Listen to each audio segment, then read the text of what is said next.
Assalamualaikum warahmatullahi wabarakatuh. Perkenalkan, saya Nom Nom. Di sini saya akan menjelaskan tentang JKN. Sebelum itu, Bapak atau Ibu, apakah sudah tahu tentang JKN? Hah? Kok belum? Kalau begitu, saya akan menjelaskan JKN.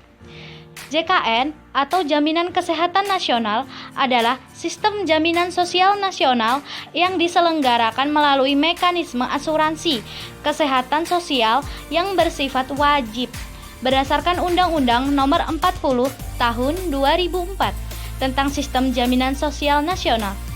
Tujuan dari JKN ini adalah agar semua penduduk Indonesia terlindungi dalam sistem asuransi sehingga mereka dapat memenuhi kebutuhan dasar kesehatan masyarakat yang layak.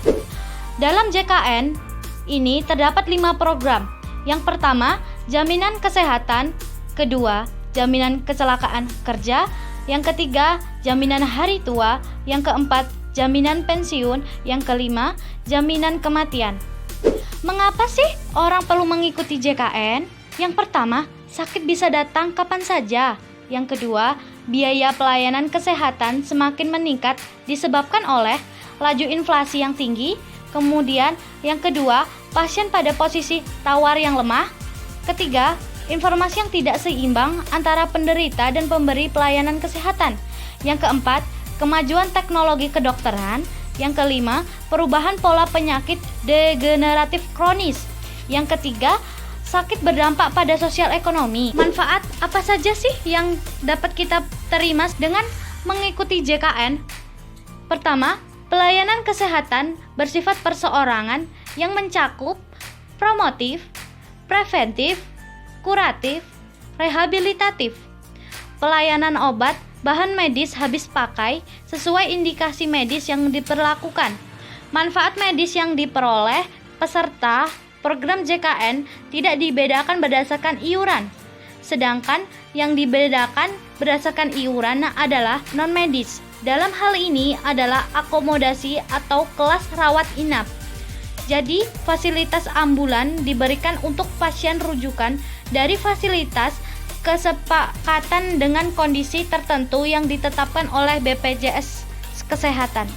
Kemudian, hak peserta JKN adalah yang pertama, mendapatkan kartu peserta sebagai bukti sah untuk memperoleh pelayanan kesehatan dan sebagai identitas peserta. Yang kedua, mendapatkan nomor virtual account yang digunakan untuk pembayaran iuran. Yang ketiga, memperoleh manfaat dan informasi tentang hak dan kewajiban serta prosedur pelayanan kesehatan sesuai dengan ketentuan yang berlaku. Yang keempat, mendapatkan pelayanan kesehatan di fasilitas kesehatan yang bekerja sama dengan BPJS Kesehatan dan memilih fasilitas kesehatan mana yang dikehendaki. Yang kelima, menyampaikan keluhan atau pengaduan, kritik dan saran secara lisan atau tertulis ke kantor BPJS Kesehatan. Kewajiban peserta juga harus dilakukan seperti mendaftarkan dirinya sebagai peserta serta membayar iuran yang besarnya sesuai dengan ketentuan yang berlaku. Yang kedua, melaporkan perubahan data peserta baik karena pernikahan, perceraian, kematian, kelahiran, pindah alamat atau pindah fasilitas kesehatan tingkat pertama. Yang ketiga, menjaga kartu peserta agar tidak rusak, hilang, atau dimanfaatkan oleh orang yang tidak berhak.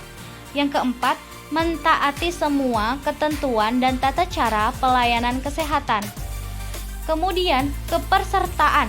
Kepesertaan dalam program Jaminan Kesehatan Nasional dijelaskan dalam Peraturan Presiden Nomor 12 Tahun 2013 tentang Jaminan Kesehatan yang kemudian dilakukan perbaikan penjelasan dalam Peraturan Presiden Nomor 111 Tahun 2013.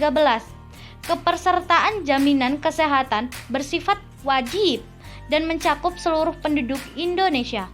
Beberapa penjelasan lain mengenai kepesertaan berdasarkan Paspampres tersebut antara lain 1. Peserta. Peserta adalah setiap orang termasuk orang asing yang bekerja paling singkat 6 bulan di Indonesia yang telah membayar iuran. Yang kedua, pekerja. Pekerja adalah setiap orang yang bekerja dengan menerima gaji, upah, atau imbalan dalam bentuk lain. Yang ketiga, pemberi kerja. Pemberi kerja adalah orang perseorangan, pengusaha, badan hukum, atau badan lainnya yang memperkerjakan tenaga kerja atau penyelenggara negara yang memperkerjakan pegawai negeri dengan membayar gaji, upah, atau imbalan dalam bentuk lainnya. Peserta yang mengikuti program JKN terbagi atas 2 golongan, yaitu yang pertama, peserta penerima bantuan iuran PBI, yang kedua, peserta bukan PBI. Prosedur pelayanan BPJS Kesehatan adalah yang pertama, mengikuti prosedur urutan pengobatan, prosedur penanganan pengobatan, membawa kartu rujukan ke rumah sakit bagi pasien darurat. Jadi, dari penjelasan Nom-Nom tadi, apakah sudah jelas Bapak atau Ibu? Sudah jelas? Sudah, alhamdulillah, Nom-Nom seneng nih akhirnya.